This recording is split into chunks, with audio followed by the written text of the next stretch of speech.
हौसलों की उड़ान को पंख देने आज एक ऐसी जगह पे पहुंचे हैं। यकीन मानिए, एक गरीब परिवार का लड़का जब इतनी मेहनत करता है, जब दूर जाता है, जब दूर जाकर उन सपनों को अचीव करता है, तो ऐसी तालियां मिलती हैं। और तालियां नहीं मिलती, मिठाइयां मिलती हैं, और इतनी मिठाइयां मिलती हैं कि शायद इससे पहले इतनी मिठाइयां शायद इन्होंने खाई ना हो। तो ये सब चीज़ें आज देखने को मिल रही हैं, क्योंकि आज हमारे साथ गोरखपुर में तीसरे नंबर पे नीट में 720 में से 700 नंबर पाने वाले शमशेर आलम से मुलाकात हो रही है हमारी। लेकिन उससे पहले कुछ हमारे मन में सवाल हैं, क्योंकि बहुत सारे बच्चे हमेशा से कहते रहते हैं कि हम इतनी मेहनत करते हैं, इतनी पढ़ाई करते हैं, लेकिन हमारा क्यों नहीं आता। तो अगर आप वीडियो पूरी देखेंगे ना, तो यकीन मानिए आपको भी लगेगा कि हाँ, हम भी मेहनत करते हैं। तो ऐसी ही मिठाइयाँ, ऐसी ही तारीफ़ें और ऐसी ही माला पहनने को मिलती। सबसे पहले गोरखपुर दस्तक पे शमशेर बहुत बहुत स्वागत। नाम आपका शमशेर है और वाकई में शेर की तरह दहाड़ रहे हो एग्ज़ाम में। सबसे पहला मेरा सवाल है आपसे, इतनी मिठाइयाँ सब पहले खाई थी? पहले तो कभी नहीं खाई थी। अच्छा, डर लग रहा था कि इतने लोग आ गए, क्या पूछेंगे, कैसे चीज़ें होंगी, डर लग रहा था? हाँ, डर तो लग रहा है कि अभी भी डर लगे थोड़ा जो है कि आगे लोगों का क्या प्रश्न आएगा, लोग क्या जानना चाहते हैं। हाँ। बहुत सारी जानने वाली बातें हैं। हाँ। अच्छा, सबसे पहले कैसा लग रहा है? सबसे पहले हाउ डू यू फील? अच्छा लग रहा है। जो है कि पहली बार मैंने लगातार 3 साल से मेहनत की है और अब जा कर के तब सफलता मिली है, तो अच्छा लग रहा है। एक तपस्या थी, एक जुनून था मन में। मैंने कई बार आपके बारे में सुना, इससे पहले भी हमने रिसर्च की, तो ये पता चला कि 2 बार जब आप फेल हुए, नंबर कम आए, तो मन में एक टीस सी भर गई थी। परिवार वालों ने कहा कि अरे क्यों पछताते हो, दूसरा ले लो, लेकिन मन वहीं अटका था कि नीट क्वालिफाई करना है। कैसी थोड़ी सी फीलिंग पहले बता दीजिए, उसके बाद हम सवालों पे आएंगे। पहले तो मेरा सेकंड अटेम्प्ट मैंने दिया, तो उसमें मेरा मार्क्स ठीक नहीं आया, लेकिन पापा जो हैं कि वो बोले कि ठीक है, कोई नहीं, अपन फिर से भेजेंगे, इस बार तुम बेहतर करोगे। अपन फिर उसके बाद जो है दोबारा वहाँ पे गए, नीट के लिए तैयारी करने के लिए दोबारा हम कोटा गए। वहाँ पे मैंने फिर 1 साल तैयारी की, जो है नहीं निकला। फिर भी पापा हार नहीं माने, वो बोले कि ठीक है, मुझे पूरा विश्वास है तुम करोगे, मैं तुम्हें फिर भेजूँगा। और उन्होंने फिर भेजा, और इस बार मेरा जो है कि 720। हार नहीं माने या आप नहीं हार माने? पापा नहीं हार माने, और पापा ने जो है बराबर जो मोटिवेट किया, उसके वजह से अंदर भी एक जुनून आ गया कि नहीं, पापा के लिए है तो साफ करना है, पापा के लिए भी करेंगे, परिवार के लिए करेंगे, नहीं तब तक छोड़ेंगे नहीं। ये वाली फीलिंग थी। अच्छा, सबसे पहले थोड़ा बैकग्राउंड के बारे में आते हैं। ये सब चीज़ें क्योंकि वीडियो में आपको पता ही लगेंगी, लेकिन उससे पहले थोड़ा सा आते हैं बातचीत में। सबसे पहले अपने गांव का नाम बता दो, जगह का नाम बता दो, और सबसे पहले ये हमें जानना है कि जिस तरीके से आपने क्या क्या अचीव किया। थोड़ा सबसे पहले ग्रामीण क्षेत्र के बारे में बता दो, कहाँ के रहने वाले हो, ये सब चीज़ें। मैं विलेज मजूरी, पोस्ट नेवादा, डिस्ट्रिक्ट गोरखपुर का रहने वाला हूँ। मैंने अपनी जो है पढ़ाई जो है अपने गांव, नज़दीकी गांव के स्कूल से पढ़ाई की थी। अच्छा। उसके बाद फिर मैंने 12th यहीं से ही की है। 2000 हाँ, CBSE बोर्ड से 2021 में मैंने 12th पास किया। उसमें मैंने तैयारी की, और उस नीट के कितने आए थे? 12th में मेरे 94% आए। 94% आए थे। अच्छा। उसके बाद फिर मैंने नीट का एग्ज़ाम दिया, मेरा नहीं हुआ। उसके बाद फिर मैं एक बार कोटा गया, वहाँ से आकर के मैंने फिर एक बार एग्ज़ाम दी, मेरा फिर भी नहीं हुआ। फिर मैं एक बार और कोटा गया, फिर मैंने तैयारी की, फिर एग्ज़ाम दिया, नहीं हुआ। फिर ये जो है इस बार फिर मैं गया कोटा, फिर आया, एग्ज़ाम दिया, और इस बार मैंने 720 में से 700 मार्क्स पाए। बहुत बढ़िया, तालियां तो बजनी चाहिए। अच्छा, ये बताइए पहले गांव में कैसा माहौल रहा जिस दिन ये रिजल्ट आया, और परिवार वाले उस समय क्या सोच रहे थे? सबके मन में था कि आज हमारा बेटा, क्योंकि एक तरफ चुनाव चल रहा था, चुनाव का रिजल्ट आ रहा था, दूसरे में आपकी खुशी, कैसा लग रहा था परिवार वालों के बीच, और परिवार वाले क्या कह रहे थे? सभी लोग बहुत खुश हैं, और जो है उन्होंने एक्सपेक्ट नहीं किया था कि इतना अच्छा रिजल्ट आ सकता था। मैं खुद नहीं एक्सपेक्ट कर रहा था कि इतना रिजल्ट अच्छा आ जाएगा। अच्छा। नीट एग्ज़ाम होने से पहले मैं यही सोच रहा था कि किसी तरह मुझे अपने आसपास के एम्स जो है गोरखपुर मिल जाए, मैं किसी तरह 670 क्रॉस कर जाऊं। लेकिन जो है एग्ज़ाम देने के बाद मुझे फिर होने लगा कि नहीं, इस बार तो ठीक है, नंबर आ रहे हैं, 90 प्लस आए, 690 प्लस आ रहे हैं। अरे बहुत बढ़िया, बहुत बढ़िया। और जिस तरीके से अचीव किया, उसमें रिजल्ट देखे तो क्या हल्ला हुआ उस समय कि अरे भाई मैं तो इतना पा गया? ऐसे जी, भैया ने रिजल्ट दे, मैंने भैया को मैसेज किया, भैया रिजल्ट आ गया, आप चेक करो एक बार। अच्छा। तो भैया ने रिजल्ट चेक किया। पहले देख लिया था? सच बताना, पहले देख लिया था? नहीं, हमने नहीं देखा। अच्छा, डर था? हाँ, मुझे तो डर लग ही रहा था कि कैसा रिजल्ट आएगा, क्या आएगा। अच्छा।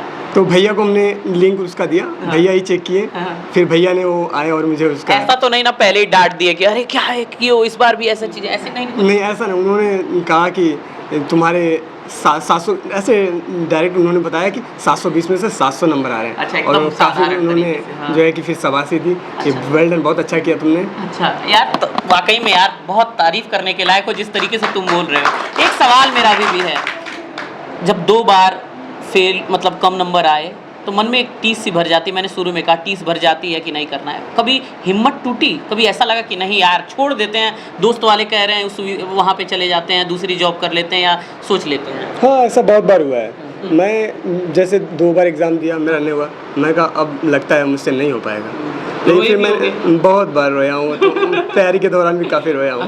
और फिर कोई मैं संभालने वाला था उस समय जब रो रहे थे? वहाँ पे मैं अगर मुझे कोई दिक्कत होती तो मैं भैया और पापा को फ़ोन कर लेता था, वो उससे थोड़ा सा स्ट्रेस कम हो जाता था और थोड़ी एनर्जी आ जाती थी कि नहीं करेंगे करेंगे। मैं यहाँ से जब गया था तो मैं कहा इस बार नहीं निकल पाया है, फिर मैं थोड़ा धीरे धीरे अंदर से डिमोटिवेट होने लगा। फिर पापा से मैंने बताया कि पापा होगा नहीं होगा, फिर दोबारा जाऊँगा, तो बोले आप टेंशन मत लो, जाओ एक बार और तैयारी करो।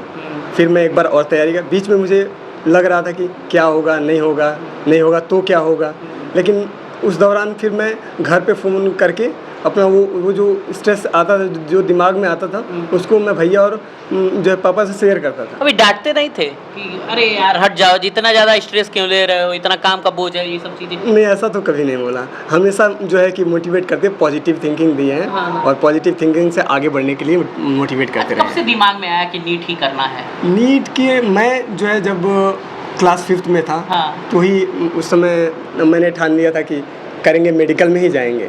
उसके बाद धीरे धीरे जो है हम यहाँ से मेरा जो क्लास में अच्छे रिजल्ट आते गए, उससे मुझे और मोटिवेशन मिलता गया कि करेंगे करेंगे। फिर मैंने 10th में 90% लाए, फिर 12th में 94% आए, फिर घर वालों को भी जो है विश्वास हो गया कि नहीं ये निकाल सकता है, तो इन्होंने फिर हमें मम्मी पापा भैया ने उन्होंने समझाया क्या तुम कर सकते हो, तुम्हारा 94% आ रहे हैं, तो तुम एक बार जाओ। तुम जब नीचे आए तो परिवार वालों ने हौसला देकर बढ़ा दिया। उन्होंने हमेशा ये बड़ी अच्छी चीज़ है कि एक चीज़ हमें बताइए, जब ये सब चीज़ें हो रही थी ज़िंदगी में, ऐसी तमाम सी चीज़ें होती हैं, कई लोग कहते हैं कि जब आप मोबाइल से दूर रहेंगे, सोशल मीडिया से दूर रहेंगे, टीवी देखना बंद कर देंगे तो आपके अच्छे नंबर आएंगे। परिवार वालों में किसी ने ऐसा कहा कि इस चीज़ से ज़्यादा खेलते हो, ज़्यादा मोबाइल देखते हो, रील्स देखते हो या ये सब चीज़ें देखते हो तो आप दूर हो जाओगे, ये सब चीज़ें किसी ने कहा?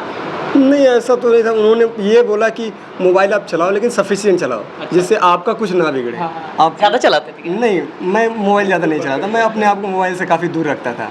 उसके लिए मैंने कीपैड भी खरीदे थे और कीपैड से ही अपना सारा काम करता था। स्कूल ज़्यादातर मैं कोचिंग में रहता था, बाकी मोबाइल मैं रूम पे रखता था और जो है कि दिन में पूरा वहाँ पे रहता था और उसके बाद लंच के लिए केवल आता था, डिनर के लिए आता था, फिर वहीं 10 बजे तक 12 बजे तक कोचिंग में पढ़ता हुआ। अच्छा, जब आपने पढ़ाई की बात की तो मेरे मन अंदर सवाल है, क्योंकि बहुत सारे लोगों के बीच ये मिथक है कि आप जितना ज़्यादा घंटा पढ़ेंगे उतना अच्छा रहता है। ये वाकई में है? लोग 5-5, 6-6 घंटे, 9-9 घंटे पढ़ने लगते हैं, तो ऐसा है वाकई में? ज़्यादा पढ़ने का तो नहीं है, ऐसा है कि आप इफ़ेक्टिव पढ़ो, थोड़ी देर पढ़ो, आप इफ़ेक्टिव पढ़ो। जो मैं जो है कभी पढ़ता था, लगातार पढ़ता था, तो 8-9 घंटे की पढ़ाई लगती थी, तो फिर मैं कहता है और वो मुझे भी लगता था कि नहीं ठीक नहीं हुआ है। लेकिन कभी कभी मैं जो है 2-3 घंटे का गैप आराम देता था अपने आप को, तो फिर उसके बाद जो इफ़ेक्टिव पढ़ाई होती थी वो 4-5 घंटे की, 2 घंटे की जो पढ़ाई रहती वो 4-5 घंटे के बराबर रहती थी।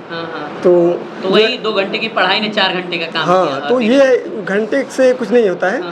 आप सफिशिएंट पढ़ो, थोड़ी देर ही पढ़ो, लेकिन फुल फोकस के साथ पढ़ो, पूरी मेहनत से पढ़ो, ईमानदारी से पढ़ो, और जो है कि उसमें आपका पूरा 100% फोकस रहना चाहिए। ऐसा नहीं है कि हम इतने घंटे पढ़ेंगे तो ही हमारा सिलेक्शन हो। अच्छा, कैसे, थोड़ा अपने पारिवारिक बैकग्राउंड की बात बता दो हमें, कैसा परिवार का बैकग्राउंड है, कैसे? परिवार तो हमेशा सपोर्टिव ही रहे हैं, उन्होंने कभी भी हमें डिमोटिवेट या फिर निगेटिव टाइप की थिंकिंग कभी दी ही नहीं है। भैया भी बराबर मोटिवेट करते रहते थे। एक बच्चों के मन में बैठ जाता है कि जब आप ग्रामीण परिवेश के रहते हो तो आपका ये है कि अरे यार हम कहाँ से कर पाएंगे, पहले ही वो डिमोटिवेट फील हो जाता है क्योंकि वो ग्रामीण परिवेश से आते हैं। ऐसा कुछ हुआ या लगता है आपको कुछ कि इन लोगों के बारे ऐसा नहीं हो सकता, ऐसी चीज़ें? ऐसा तो जैसे ग्रामीण परिवार से था तो ऐसा मुझे भी थिंकिंग ये थी ग्रामीण परिवारों का भी निकलता होगा या नहीं, हाँ, ये- ऐसा मुझे लगता हाँ, था। हाँ, लेकिन जैसे मार्क्स अच्छे आते जाए तो वो मुझे मोटिवेट करता रहा। हाँ। जब मैं कभी गिरता था तो पापा मोटिवेट करके उठा देते थे, तो बहुत बढ़िया। फिर जो है वो मैं उसको मुझे लगा कि नहीं फिर करेंगे, कर सकते हैं। अच्छा, एक चीज़ जब आप कोटा के बारे में समझते हो तो एक चीज़ बड़ी कॉमन है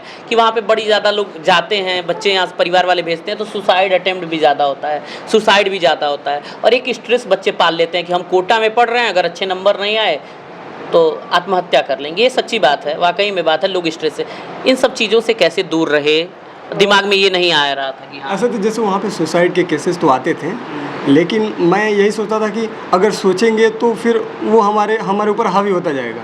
लेकिन मैं उसको सोचने के बजाय मैं किताबों पे ध्यान देता था, मैं टीचर से जाके इसके बारे में डिस्कस करता था कि हमें क्या करना चाहिए, मेरे अंदर ये नेगेटिव थिंकिंग आ रही है, मैं इसको कैसे दूर करूँ। तो हमें नए नए आइडियाज़ देते थे कि आप इस तरह से इसको जो है कि इससे ओवरकम कर सकते हो आप। तो फिर मैं उस पर ज़्यादा ध्यान नहीं देता था, ध्यान नहीं देंगे तो हमारे अंदर हमारे ऊपर हावी नहीं होगा वो। तो बस वो वहाँ पे ऐसे केसेस तो आते थे, लेकिन मैं ज़्यादा ध्यान नहीं देता था, मैं केवल पढ़ाई पे फोकस करता था। केवल पढ़ाई पे फोकस करते थे और कहीं ना कहीं यही सफलता की कुंजी बनी आपकी। जी। थोड़ा परिवार वालों से बात कर लें। हाँ जी, मेरे भैया हैं यहाँ पे। भैया से बात करें, भैया से बात पहले हाँ, कर भैया लेते से हैं, कर उसके बाद लें। आपसे एक सवाल अंतिम है मेरा बचाओ, बिल्कुल। क्योंकि दर्शकों को तो ये जानना चाहिए ना कि अंतिम वाला सवाल कौन सा तीखा आ सकता है, क्या चीज़ होती है, क्या मसालेदार हो सकता है। तो आप इंतज़ार करिए, तब तक हम भैया से बात कर लेते हैं।